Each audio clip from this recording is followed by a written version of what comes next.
Haze, the red. It's, I don't know. Look it up. Give it a Google. What? Sing?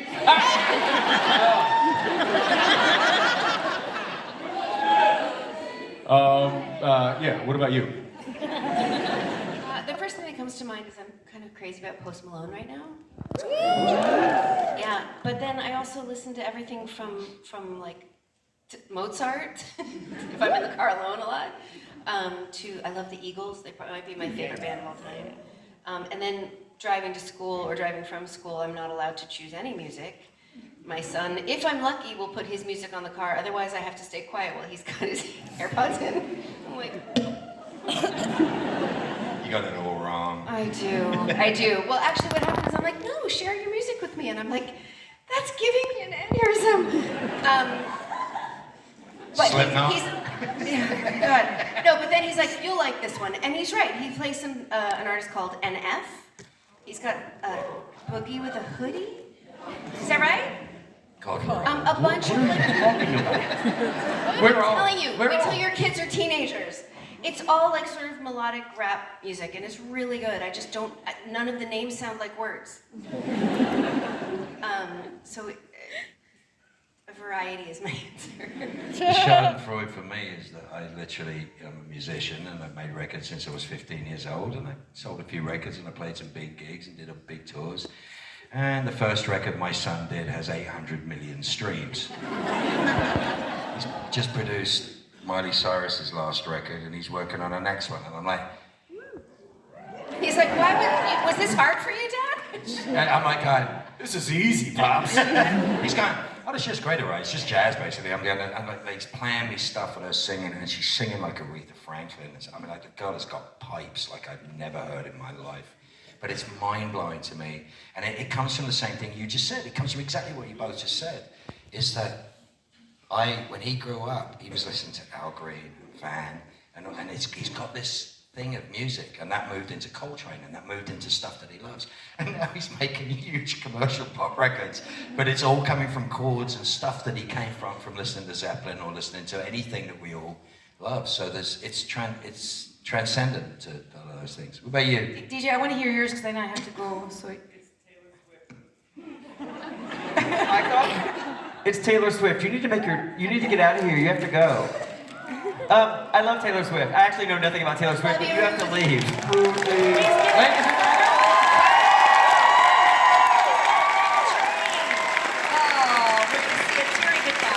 Thank you, Ruth, so much. Thank you for being here. Is she not stunning?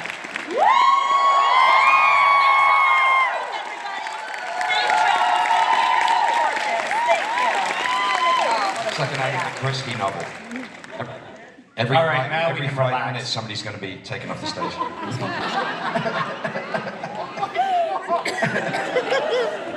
I'll visit you. I know you will. I know you will. I won't. I know you won't. Misha, did you answer? I did. Okay, I making think I'm sure. afraid to ask any more We're giggling too much. I can't even remember. Thank you, Roxy. We're going to go to microphone number 4 on the top left. Hi, my name's Nikita. I love you all, by the way. I just, You got I'm this. so sorry, I'm so nervous. You got this, girl. We got you. You're good. Obviously, behind the scenes, there was loads of pranks. Was there ever a prank that you thought maybe you'd gone too far and you were going to get a call from producer in the morning? And if so, what was the prank?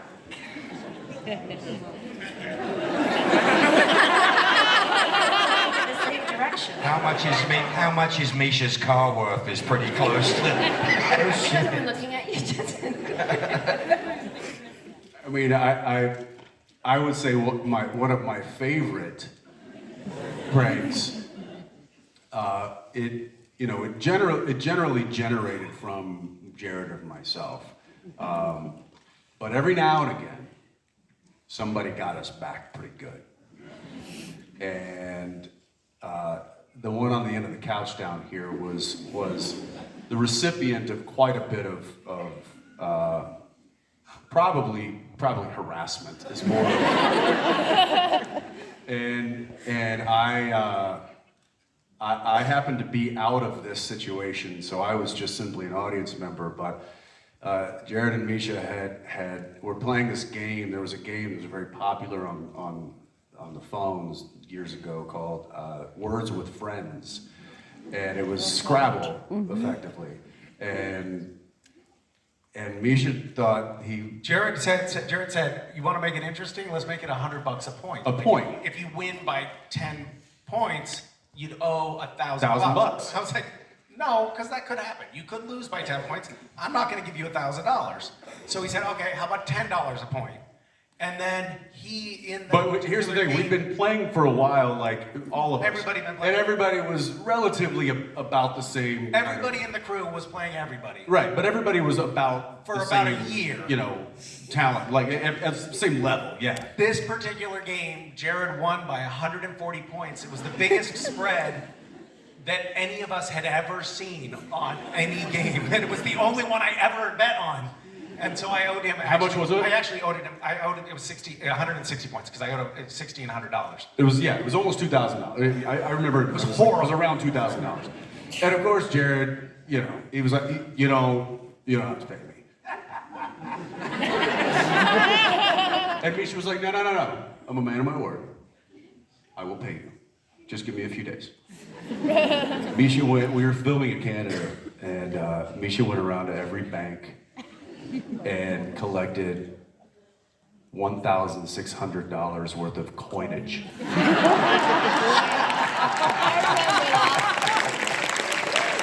And he filled up 5-gallon buckets with coins and drove them to work. And then while Jared and I were on set, proceeded to fill his trailer with a foot deep worth of coins. Pennies, really. And Jared came back and there was 1,600 Canadian dollars, I think at the time, worth of pennies. And I think they heard the expletives from Jared a few provinces over at that point. But I was really proud of Misha in that moment. I was like, you saved him up, didn't you? You saved him up and you won this one. Yeah. They didn't used to do me because I sort of had the air of I'm an old, grumpy old man, and I might sit. We did your trailer once. Yeah, well, it was the girls did my trailer, and I walked in, and the bit that got me is I walked in and there was 750 pictures of Misha in my trailer. my first thought was, oh shit, who's gonna have to clear this up? Secondly, was like, oh my god, there are so many unsold Misha Collins calendars. Poor bastard. I swear to God, I kept the one in my toilet for target practice. And I did find one a year later in my microwave, which I never used. It's the same picture. And they duct taped a camera to the inside of my door, and they expected me to lose it. I thought it was hysterical. I thought it was brilliant. I was like, Jared wrote something rude on the back of my car, and I went to Jared and I went, if you scratch my paint, it's going to cost you $6,000. And he went, sorry. And that was it. It was really easy to deal with him. Stop. Okay. No. DJ, did you get pranked or harassed? No, it's just they're not fun to be in a coma around. It's very hard to play coma around Jared and Jensen because they're gonna fuck with you, squirt you with water, or Jared was they were like, now we're gonna do footage of DJ in a coma. Unzip, zippers. Zippers are 4 feet long. Right? I had to take my shirt off, and Jared said he was going to come to work and do jumping jacks or push-ups behind me, because I was like, I'm not eating bread this week, so I have to have my shirt off in front of you motherfuckers. And he was like, well, I'm going to come and do push-ups behind you. It's that kind of stuff. But and then Jared once I walked into a scene with these guys, and they were looking at a coroner's report, and I had to take the report and look at it. And I asked for it from you, I think, and I get it, and then I look through it and hand it back to them, know what it means. And Jared had taken the coroner's report and turned it over, and draw stick figures all over, doing the most terrible things to each other. You've never seen stick figure porn like Jared can come up with. But the thing is, I was just like, I won't let you break. I'm not gonna let you break me. No. He broke every time. But here's the thing though, when I break though, it's over. And then the people that broke me get mad at me. So it's best to not break. Misha kicked us off set at one point. Did you? Oh, yeah, I forgot about Tell that. us about this. Why you didn't do it sooner? That was relatively early on, and you were relentlessly screwing with me, and it was late at night, and everybody wanted to go home, and I said, "That's it, you two." I couldn't stop laughing. He was like, I will not perform this scene if you are on the soundstage.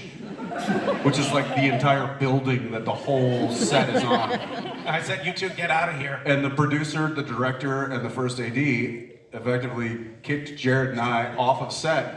And he then proceeded to do the rest of the scene with no one there. Well, actually, It was one of the best It was scenes the he's best ever work done. he's ever done. Jensen recalled this story in the past. You were like, we walked off set. We were like, haha. Wait, did we just get kicked off our own set? And then I thought, like, fuck yeah, I got them. And then Robin Props and our scripty were reading the Sam and Dean lines. And We had crew people reading our lines for him. crew people were reading the lines off camera, but in order for Robin to give the right eye line for Jared, she was like, "Oh, maybe I'll stand on a That chair." apple box. She stood on a chair, and then I saw Robin standing on a chair reading the off-camera lines and started laughing. You know what he did to me at the end of the scene? They'd finished, right? And I had this massive scene, the wake up with the black eyes scene. It was a big deal. And Tom Wright was directing, who I love, absolutely wonderful director. It's so much fun with that man. And I've got this heavy sort of 6-page story, whatever. And you may or not have, because you got to the end of the scene, you might have had a few whiskeys at that point. I mean, a pair of you might have had just a few. Because he's laying in a bed for an hour and doing absolutely nothing.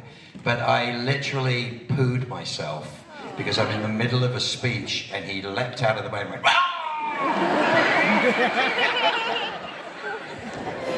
Yeah, so yeah, God, they could get you. There's a fine line, in doing what we do, in getting the professional, like getting the job done, getting the work done, and getting it done in a way that we can all be proud of, but also finding ways to have fun getting there. And that's not easy to do, and it's certainly not a thing that is normal in our industry. In really laughing, like I think I've laughed harder on the set of our show than any other, like than in normal places. You know, just going out with friends, and we're like, I laugh harder at work. Between shots for 2 days. They have a right to make a sound. They have a right to talk. They have a right to live.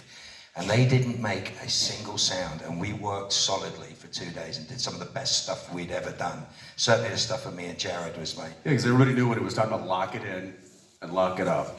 Everyone did. And then when we didn't have to, we really messed around. We really messed around a lot. but it's a phenomenon. It's not normal, and I don't know. It's kind of a beautiful thing. And the further I get away from it, the more I miss it. I truly miss it with all my heart because it's a special thing. But I hope that in anything that I do, I get to carry a bit of it with me. You know, because it's a lovely lesson. Speaking of locking it up, when sorry, spoiler. That was for me on the show. That was the apex of emotionality, and it was also the culmination of 12 years on the show. It was the last scene that I shot. It was Castiel's goodbye. It was Castiel's goodbye to Dean. It was Castiel's goodbye to the world. It was also my goodbye to the cast and crew. And so it was very emotional. And Rob Hader, who was our stunt coordinator, like saw me sort of over in the corner, just like trying to just stay in an emotional space, which is not something we do very often did very often on Supernatural, but it is something that we did when we needed to on Supernatural. We could fuck around But then when there was that moment where you really needed to have that particular, when you needed to lock it up, everyone kind of keyed into it and paid attention and really respected it without anyone having to say anything.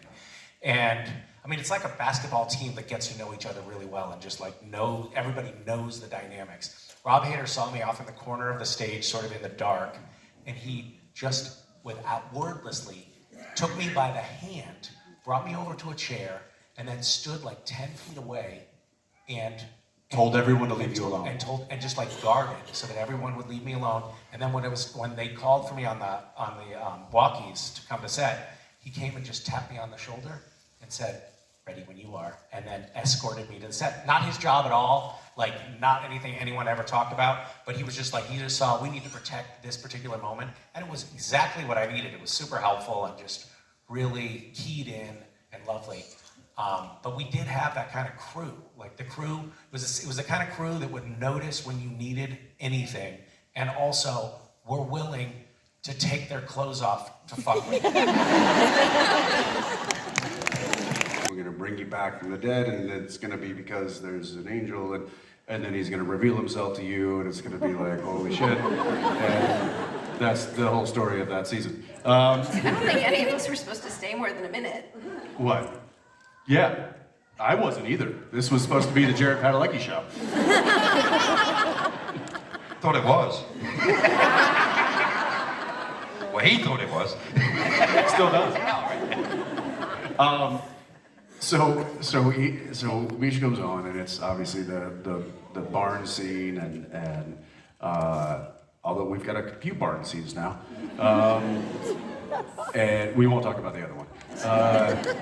And in he comes, and I'm working with Jim at the time, and I think Jared's like, off doing something, and he's gonna be in a later scene, and I think we've told this story a million times, but the first shot of him coming through, and the lights are sparking, and he's walking through, and he comes up, and he says it, which is exactly what it sounded like to me. And so I'm like, oh, okay, that's a choice.